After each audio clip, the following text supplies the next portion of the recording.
बारे में सोचना चाहिए। तो सबसे पहली बात कि क्या मैं जो परीक्षा की तैयारी कर रहा हूं उसमें मैं बिल्कुल फ्रेशर हूं, मतलब क्या मैं बिल्कुल नया हूं?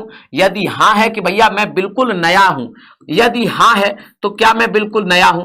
अगर हां मैं बिल्कुल नया हूं तो मुझे फिर विशेष तैयारी करने की आवश्यकता है, क्योंकि सारे किसी भी परीक्षा में सारे विद्यार्थी, बैठने वाले सारे विद्यार्थी नए नहीं होते हैं।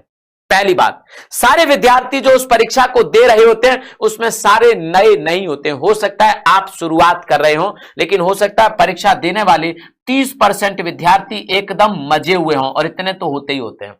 वो कई सारी परीक्षाओं को दे चुके हों, कई सारी साल से तैयारी कर रहे हों।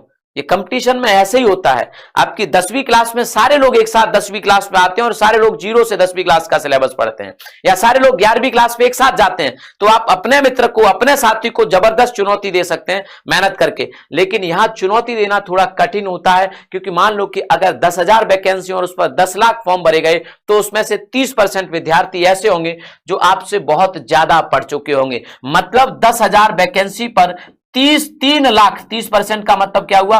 3 लाख विद्यार्थी ऐसे हैं, 3 लाख, इकाई, ढाई, सैकड़ा, हजार, 10,000, लाख, 3 लाख विद्यार्थी ऐसे हैं 10,000 पर जो एकदम मजे हुए हैं। आप अगर इसको काटोगे ना 4 जीरो से, मतलब एक पोस्ट पर 30 विद्यार्थी ऑलरेडी ऐसे दावेदार हैं जो जिसमें से आप पता ही नहीं कर सकते कि इनमें से किसका सिलेक्शन हो जाएगा। ये सच बता रहा हूं मैं आप लोगों को, सच बता रहा हूं, ध्यान से सुनते रहिए मैं क्या कह रहा हूं। सिर्फ बातों से या चिल्लाने से या चीख पुकार करने से सिलेक्शन नहीं होता है इस बार। अगर होता है तो मुझे बता दीजिए। ढेरों विद्यार्थी ऐसे कहते हैं सर 5 नंबर से रह गए, सर 4 नंबर से रह गए। वही तो नहीं छोड़ना है इस बार, वही 5 नंबर, वही 4 नंबर, वही 3 नंबर तो नहीं छोड़ना है इस बार। उन्हीं नंबर्स को तो रिमूव करना है इस बार, क्योंकि अब यदि आप 1 नंबर से रह जाओ तो भी उसी के बराबर हैं जिसके परीक्षा में 0 नंबर आए। मान लो कट ऑफ अगर 200 है और आपके 199 नंबर हैं, तो आप में और इस जीरो वाले में कोई अंतर नहीं है, आप में और जीरो वाले में कोई अंतर नहीं है, आप बराबर हैं। समझ रहे हो बात को? आप बराबर हैं, कोई अंतर नहीं है। तो आपको, और जैसे ही आपका 1 नंबर ज्यादा, मतलब 200 में पहुंच जाते हैं, तो 200 लाया हो और चाहे कोई 280 लाया हो, आप इसके बराबर हैं। 1 नंबर कम होने पर आप जीरो वाले के बराबर, 1 नंबर ज्यादा होने पर आप 280 वाले के बराबर। मतलब दुनिया पलट जाती है, जीवन पलट जाता है, फ्यूचर पलट जाता है। तो हम क्या करेंगे कि आप अगर नए हैं, एक कह रहा है कि सर आप डरा रहे हो। अरे भैया, यूट्यूब ने यही तो विद्यार्थियों की आदत खराब करी है। यूट्यूब पर हर मास्टर आके यही कहता है कि तुम्हारा सिलेक्शन हो जाएगा, लेकिन सबका होता क्यों नहीं? तो कहोगे कि मैं डरा रहा हूं, या आप मुझे कहोगे कि नहीं मैं सही नहीं बता रहा हूं, तो भी कोई बात नहीं है, लेकिन मैं सच्चाई बता के रहता हूं। मैं हर बार सच्चाई बताता हूं आप लोगों को, भले आपको बुरी लगे या भला लगे, है ना। तो सुनो मेरी बात को ध्यान से। मैंने क्या कहा कि फिर आपको, मैंने ये तो नहीं कहा कि सिलेक्शन नहीं होगा आपका, मैंने ये कहा कि फिर आपको विशेष तैयारी करने की आवश्यकता है। विशेष तैयारी क्या? तो फिर आपको अपने बेसिक्स क्लियर करने की, चुपचाप से बेसिक्स पर बैठ जाओ, है ना, चुपचाप से बेसिक्स पर बैठ जाओ। फिर चाहे आप ऑनलाइन पढ़ो या ऑफलाइन पढ़ो, आप पहले अपने बेसिक्स अभी से क्लियर करना शुरू कर दो।